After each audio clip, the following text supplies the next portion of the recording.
I've been talking to a lot of people recently, and a common thing keeps coming up, a common question keeps being asked of me of how do I get over the past? How do I move on from the ex that hurt me so much that I just want to kind of crawl under my quilt and never come out again? And that's exactly what we're going to talk about today. If you don't already know me, I am your host, SMr&x. I am an empowered dating, healthy relationships and sex coach, and I have been doing this for over 10 years. Welcome to the podcast. So many people will struggle with this, and I think it always shocks me that when I tell people, when I speak to people on a one-to-one basis and they say, I must be the only person that struggles with this. Everyone seems like, they break up from someone and then they just get on with their life. And then when I say to them, I've had 5 conversations this week about the same thing, they're shocked because they think that other people don't have those problems. I'm not going to get into the whole reason of why that happens. Social media has a lot to do with it. Everyone posts about how great they are all the time. But inside, probably not. What I will say is, it is a pain. It is a wound. If someone came up and stabbed you in the arm, like I'm going to excessive here, stabbed you in the arm, what would happen? You would need to go to the hospital. You probably wouldn't just pull the knife out and, stick a plaster, band-aid for my American listeners, on it. You would go to the hospital, you would get medically trained professionals to help you. They would stitch you up. You would probably have to go back for check-ins. Depending on how serious the cut was, you may need to stay in hospital for a while. But when it comes to having your heart broken, when it comes to being hurt over and over again, we're just expected to get on with it. Just because you cannot see those wounds doesn't mean they're not there. Like, there are studies that have proved that people can die from a broken heart. And you see it with animals. They get so sad that, their owner, or like parrots. I always use parrots in a lot of my images because they have like one other parrot. they're the ultimate soulmates. So why do we feel like we just need to get on with it? And especially if you've been through a relationship where actually the majority of the relationship was painful as well, even if you didn't realise at the time. So this is where someone has kind of broken you down. Someone is constantly kind of telling you that you shouldn't be the person that you are. I seem to speak to a lot of people who have had that experience where they have set their boundaries, they set their standards of, I don't want you to behave this way. I don't want you to talk to other women. I don't want you to go out drinking all the time.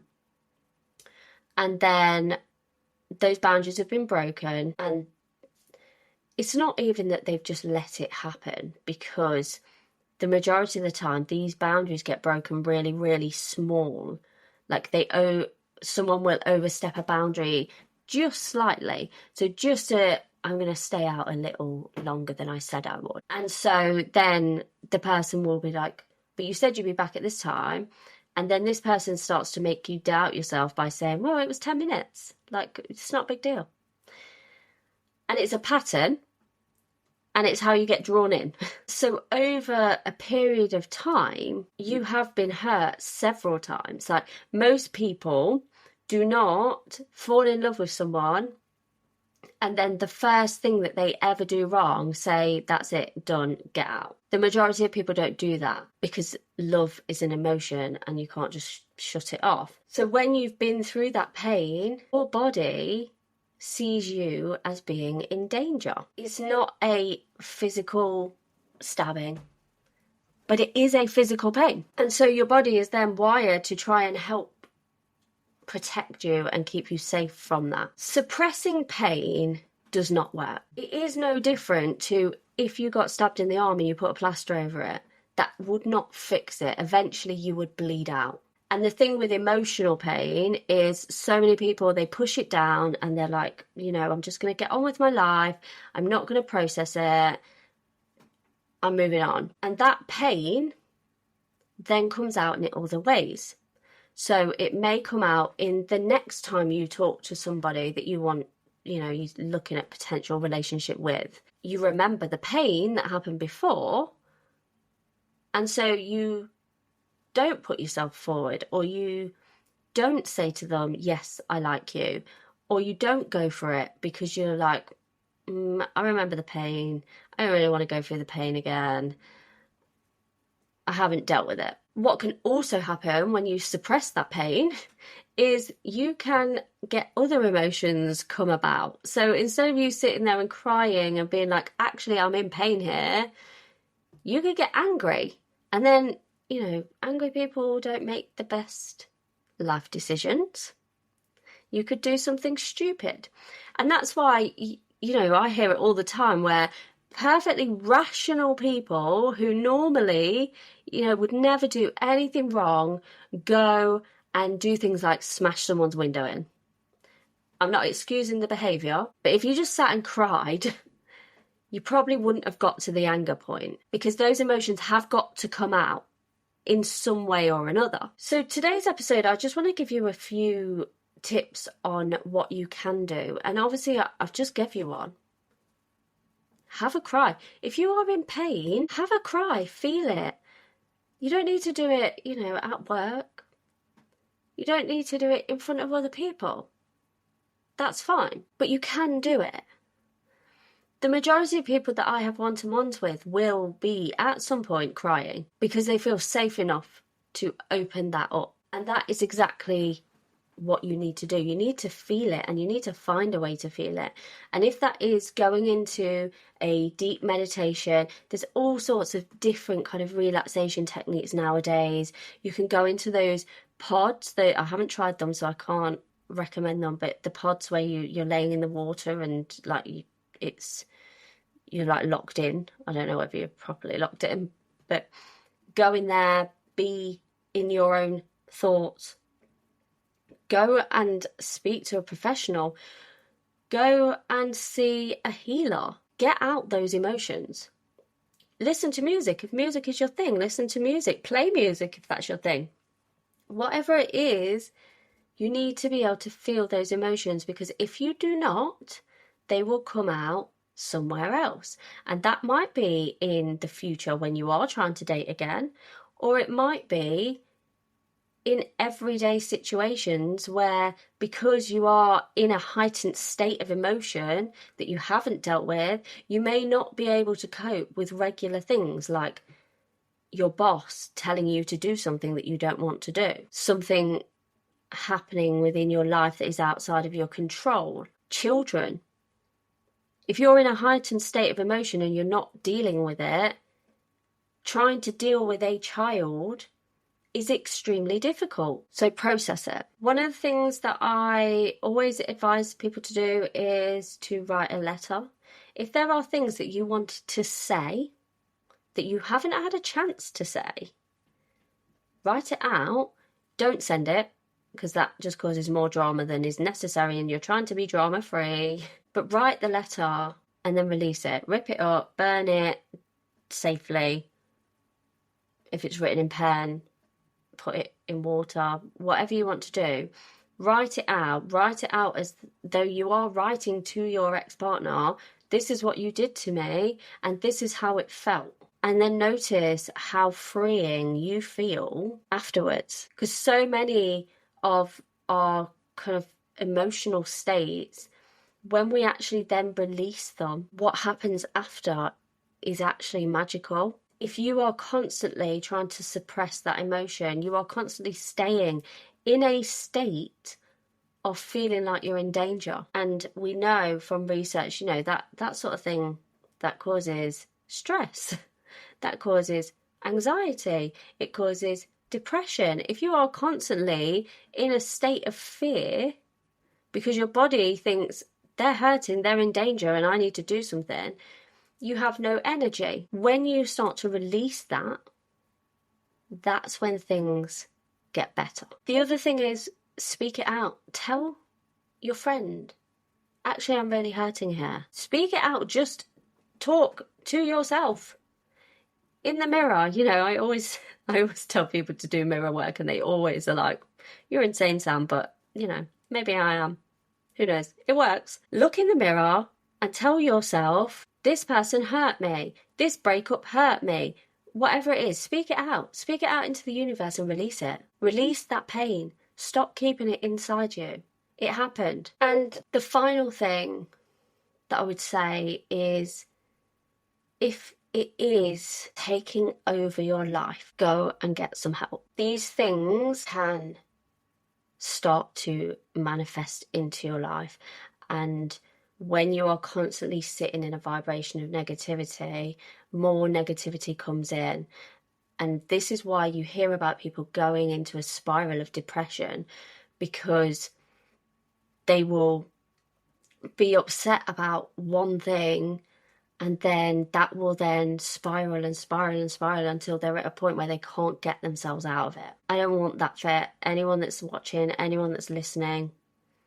There are so many people out there that can help you. I'm not just talking about myself. You know, there are lots of therapists, there's lots of coaches, there's lots of different people, shamans. There are lots of people out there that can help you, and it is the quickest way.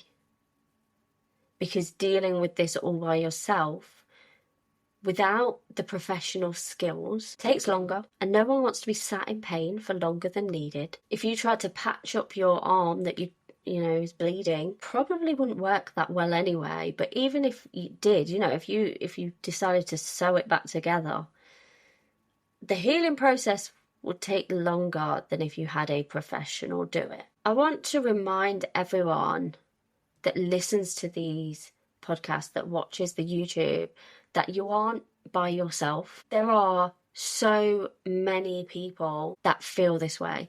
I have over 2,500 people on my email list, and 90% of them have all been hurt and are all sitting in this space wondering how to get out of it. So you're not alone, and finding other people that can help you get through that is absolutely key. So the last thing that I want to leave you with is, a lot of people that I speak to, they tell me that there are specific times within the day when they feel worse than other times.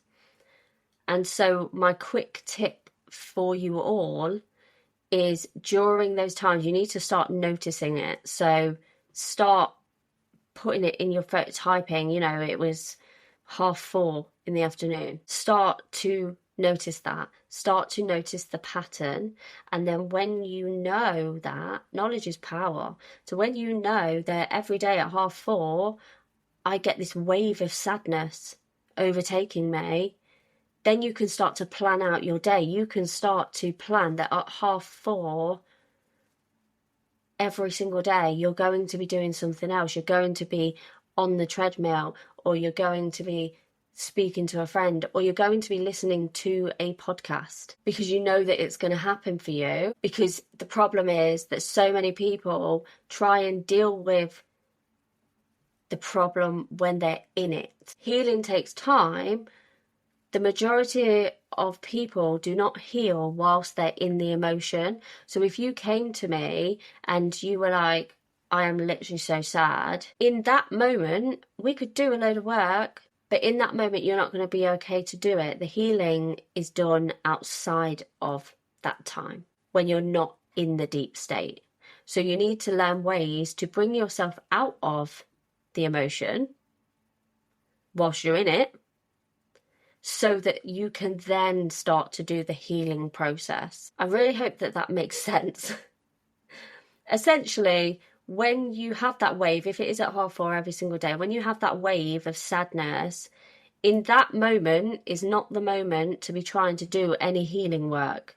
That is not the moment that you go and sit down with your journal, because you are in such a state within your body that you cannot process, but you can process that pain at a different point. So if it is half 4, you can sit and you can do some writing, some speaking to a coach, a therapist, whatever, speaking to a friend at 8:30, because that's when the magic will start to work, because that's when you will get the skills.